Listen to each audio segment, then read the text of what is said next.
An all-pro edge rusher rejected the Commanders for one of the weirdest reasons you'll ever hear. Trade grades on the Brian Robinson Jr. deal, and the Commanders' official team writer picks his top 3 standouts from training camp.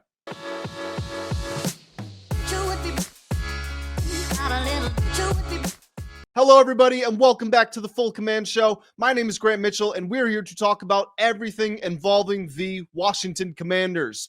The looming news, of course, is the impending 53-man roster cuts, which are due to the league office at 4 p.m. tomorrow. As I discussed in my official predictions, which I put out yesterday, make sure you go check that out if you have not seen it. As I discussed there, I think the Commanders are going to hold their cards close to their chest. Originally, I thought the performance against the Ravens was so bad that there might be cuts after the game. But the more I thought about it, the more I realized that they might want to pick up an extra receiver here, an extra linebacker, tight end, whatever. They might want to wait to see who's released from other teams, then sign those guys to their roster and then make their cuts. So if the cuts are due at 4 p.m., you might hear the Commanders at like 3:59. But regardless, we are going to be I'm going to make sure that I keep you guys in the loop with everything that goes on involving those cuts, whether we get a first wave today, whether they all happen tomorrow. I am going to be posting just like I post every day here on this channel. So if you have not hit that subscribe button already, don't know what else you're waiting for, go ahead and do that. To the returning subscribers, you guys are the MVPs. We got a loaded show coming up today. Like I mentioned, an all-pro edge rusher had the chance to sign with the Commanders during the offseason, ultimately said no. His choice was very puzzling, and I'm going to dive into all of the details why. We got BROB insights and analysis from ESPN's team, camp standouts, all that great stuff. So let's start with the all-pro who I'm talking about, the anonymous man. His name is DeMarcus Lawrence. You will remember him for playing his career with the Dallas Cowboys and being an excellent player at his absolute peak. Now he's starting to get on a little bit. Believe he's about 33 years old right now, but still a quality player and someone who the Commanders attempted to sign during the summer. He confirmed that himself while speaking with Ryan Clark on the Pivot. And here's what he said about the opportunity to sign with the Commanders. Quote, "I had an opportunity to sign with Washington. Like, yeah, that's a championship contending team. And it's like, I'm not a bandwagon guy. I'm not going to jump on a team because y'all have a good opportunity to go to the championship. It's more of like, what am I needed for? If y'all already got that type of team, then y'all don't need me." Now, let me start before I say anything else. ESPN's John Keim has said the Commanders only offered him a 1-year deal. I have no reason to doubt that report because if you look at how the Commanders have treated their veterans, they've pretty much all been on 1-year deals, and those have just been rolled over to the next year if they want to keep them around. So that is in line with everything that he's saying. The Seahawks, who Lawrence ended up signing with, gave him 3 years, $10.8 million average annual value, $13 million guaranteed at signing. The Seahawks do also have a potential out after 1 year, which would be $4.7 million in dead cap. So with all that being said, I can understand not wanting to be a bandwagon. What I would counter to that is the Commanders had one good year after 20, 30 bad years. Let's not lose sight of that. If he had said that it's the Commanders and I'm loyal to the Cowboys, then that would have been a better reason for me. But he's saying that his individual presence won't make that big of a difference, right? That's the whole crux of his argument why he didn't sign with the Commanders. Here's what I would say. What was the biggest need on the Commanders' entire roster? It was edge rusher. We were screaming for a player forget a TJ Watt, Myles Garrett caliber. We were screaming for a DeMarcus Lawrence. He would have been perfect. The cap space, they had it. Even right now, after all the signings, the Commanders have $20 million in cap space this year, so they could have afforded it. The Terry McLaurin contract, whatever goes on there, it's not going to really affect this year's cap numbers. So the Commanders had the space for DeMarcus Lawrence. And again, he said his individual impact would have been lesser on a contending team like the Commanders. Well, he signed with the Seahawks. Did you know that the Seahawks last year, they were 8th in pressure rate? The Commanders were 14th. And that's despite blitzing at the 4th highest rate in the entire NFL. So if we're talking the impact of his presence alone, there would have been a larger impact with the Commanders. The Seahawks could already get after the quarterback. Why do they need him? The only difference is instead of playing for second place in the NFC West, now you're potentially playing for a Super Bowl. So if it does stem back to his Cowboys heritage, then I totally get that. But his reasoning just makes no sense. The 3-year versus 1-year deal, that's a good argument. Whatever he said, I don't understand that. I completely rebuff it. I don't agree with anything he said. Now let's talk about B-Rob. Let's talk about someone the Commanders did actually have on their team at one point, who is now, of course, with the San Francisco 49ers. The trade was finalized in the league office on Sunday afternoon. So Brian Robinson Jr., the first 3 years of his career, former third-round draft pick, upcoming fourth-year pro, spent the first 3 years in Washington. He will officially be with the 49ers for the final year of his rookie deal, and then we'll see what happens to him in free agency. ESPN's Seth Walder and Benjamin Solak gave the Commanders a B in the trade. These are ESPN writers, if I didn't mention that. They gave the Commanders a B in the trade. They gave the 49ers a B minus. So they think the Commanders actually got the better end of the deal. And I know that that's been a talking point because a lot of Commanders fans are worried and that the Commanders didn't get a big enough haul for Brian Robinson. And what I've always said is, look, B-Rob's going there to be the backup. That was confirmed, by the way, by Kyle Shanahan. Kyle Shanahan said, direct quote, B-Rob is our, maybe the B-Rob isn't a direct quote, but he said that Brian Robinson will be the second string. He'll be the backup to Christian McCaffrey, just like we all knew he would be. It's not a 1A, 1B. It's a 1, and it's a 2, and the 2 is B-Rob. What was I saying? Lost my train of thought there.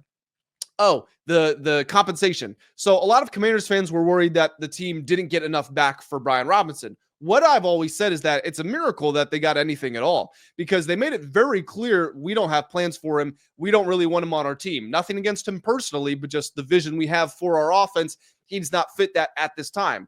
And it also deals with the long-term cap flexibility stuff because if you keep B-Rob this year and you re-sign him in free agency, well, now you're paying him $8, $9, $10 million a year, however much, versus you just drafted Ja'Cory Krosky-Merritt. You believe he's as good as B-Rob, hopefully even better, and it's $1 million per year versus the 8, 9, 10. So that plays into it as well.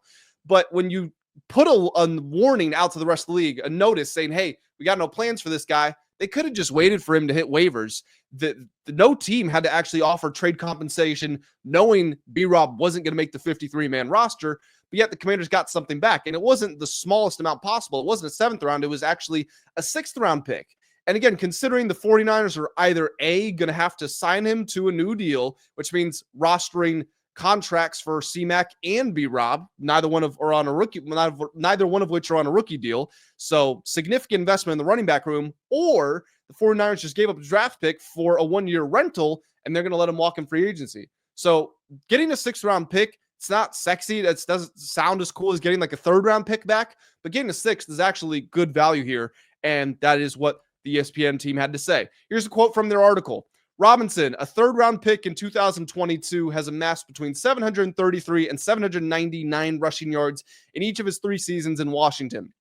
He has also consistently gotten what's blocked for him, but not much more. He has recorded either 0.1 or 0.2 rush yards over expectation in each of his 3 seasons per NFL Next Gen stats. So, like they said, exactly what is expected of him, that is what he has done. He's not a needle mover. He's not a game changer. He's about as average gets. And for some reason, when people say somebody's average, that's intended or that's received as it's intended to be disrespectful. And that's not the case. There are plenty of players who are below average, bad, mediocre, terrible, awful. If I thought he was one of those, I would have used one of those adjectives. Being average means you're doing exactly what you're supposed to. It's a passing grade in school.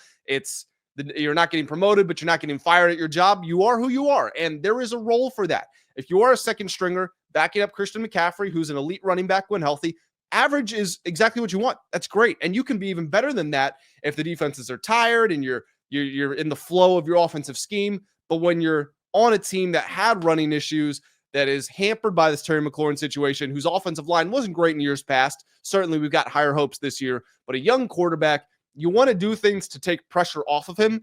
And one of the ways you do that is by generating explosive plays and just alleviating the burden that he carries of the offense. B-Rob did not do that. He did not create explosive, game-changing plays. So it's one of the reasons for a deviation in course. And best of luck to Brian Robinson Jr. as well. I got nothing against the guy. Thank you for your service.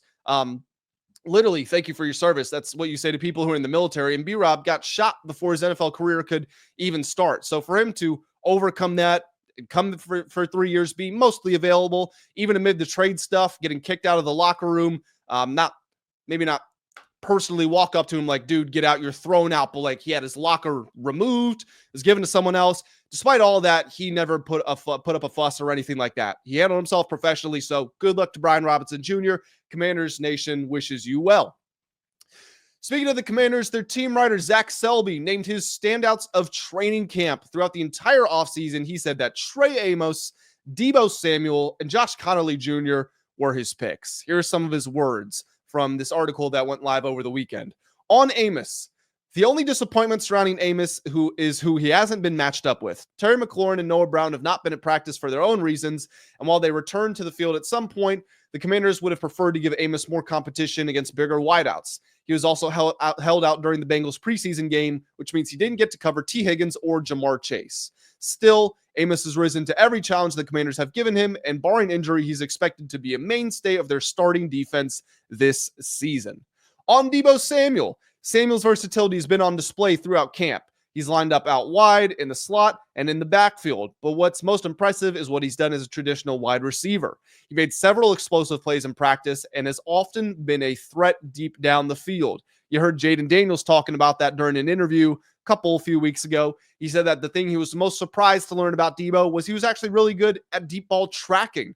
We know Jaden's one of the best deep ball throwers in the NFL. Terry McLaurin is excellent at tracking. That's probably his greatest asset, but with him not available, you needed someone to do it during practice, and for Deebo to actually emerge as somebody who is not just serviceable, but actually good at that, maybe Cliff gained him some new looks in the offense. Maybe we thought that he was going to be slants and drags and jet sweeps and all that stuff, and I'm sure that's going to be a big part of it, but Deebo streaks down the seam, might catch opposing defenses off guard, and if he can do that effectively, well, new wrinkle unlocked for this offense. Back to Zach Selby here on Josh Conerly Jr. It's still unclear as to when Conerly will be part of the Commanders' starting offense, but it's closer to being a reality seeing how he improved over the final weeks of camp. Conerly spent the last week of camp splitting reps with Andrew Wiley at right tackle. The Commanders used a similar strategy with Brandon Coleman, who split time with Cornelius Lucas at left tackle before taking the job for himself. It seems like they will replicate that with Conerly, although with guard Sam Cosmi's future unclear, it's possible that they bump Wiley to guard and let Conerly be the week 1 starter. Now, it would be a bit of baptism by fire for Conerly going against that hellacious Giants defensive front, which has Brian Burns and Dexter Lawrence and Kayvon Thibodeau and Abdul Carter Jr. Abdul Carter Jr., Sr., I can't remember. I'm just going to call him Abdul Carter. Going against that front line because that is very good. I think it could actually be the best defensive line in football. With that being said, Conerly saw Abdul Carter in a high-leverage game. It was the Big Ten Championship, Penn State versus Oregon. He was on the left, Conerly was. He's now, of course, on the right. But in 35 pass-blocking reps, he did not allow a sack or a pressure, and Carter got nothing going against him. Now, Carter was dealing with a shoulder injury at the end of the season. I don't know if he had it in that game or not. It is a possibility, though. But still, Conerly's seen him before, and he held up very well. And he has been improving rapidly throughout this training camp and preseason. I thought he was outstanding in that Bengals game. That was the best individual performance that I had seen up to this point. And I'm really excited to see how he does. It's a baptism by fire, like I said, but I am excited to see how he does. I'm not expecting him to crumble. I actually think that this could bring the best out of him. So we'll see how he does. Let's close out the video here by talking about a Commander's legend, and I use that term very loosely, Sam Howell. You remember when there was a lot of conversations that the Commanders shouldn't draft Jaden Daniels? They should give the keys to Sam Howell and just invest in some protection, some offensive linemen for him, and see what happens. It sounded cool. Now that we see what Jaden did, yeah, I think we're pretty happy with where we're at. Sam Howell was just traded back into the NFC East, though. The Minnesota Vikings traded Sam Howell and a 2026 sixth-round pick to the Philadelphia Eagles for a 2026 fifth and a 2027 seventh-round pick. So Howell, currently the third-string quarterback on the Eagles. Don't understand this move unless the Eagles are trading Tanner McKee, which is possible because McKee has proven to be a very good backup quarterback. I don't know if he is starting caliber, whereas teams like the Saints and the Browns might be enticed into believing that he is. Also, the Las Vegas Raiders have made it very clear that they are on the market for a backup quarterback now that Aiden O'Connell is injured. So maybe McKee is going to Vegas, and that's the reasoning behind this move. But if it's just to keep Howell as a third stringer, then I don't get it. I was looking back at Sam Howell's trade history, and it's kind of crazy to me because, again, it was Howell in a sixth for a fifth and a seventh. When the Commanders traded him to the Seahawks, They gave Howell a 4th and a 6th for a 3rd and a 5th. That's quite the haul. It's almost remarkable looking back on it. When the Seahawks traded Howell to the Vikings, they gave up Howell and pick 172 for pick 142 in exchange. And now you've got this deal with the Vikings. So you see his value just continually dropping. I think there can be a player in Sam Howell. I think it would take too many reps and too much time to fully unlock it, because the best version of him is not an MVP candidate like you would think.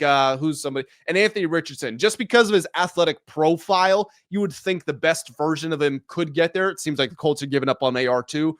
Howell doesn't have that level, so I don't think he doesn't have that level of potential, so I don't think a team's ever going to give him the reps to get him there. I do still think if push comes to shove, he could be an okay starter. Like, I think he could be the 25th, 26th, the best quarterback in the league if he had to start for a year. But Sam Howell back in the NFC East, backing up Jalen Hurts and Tanner McKee on the Eagles. Guys, that is going to do it for this video. A little bit of a shorter one today. Not some huge news to talk about, but I anticipate that will be changing with the 53-man roster cuts coming up tomorrow. So if you have not already, once again, do hit that subscribe button. Hit the like button. That is the #1 way you can support me and the channel. As always, anything I said, feel free to go to the comments, leave your opinions. I'll be responding to as many as I can.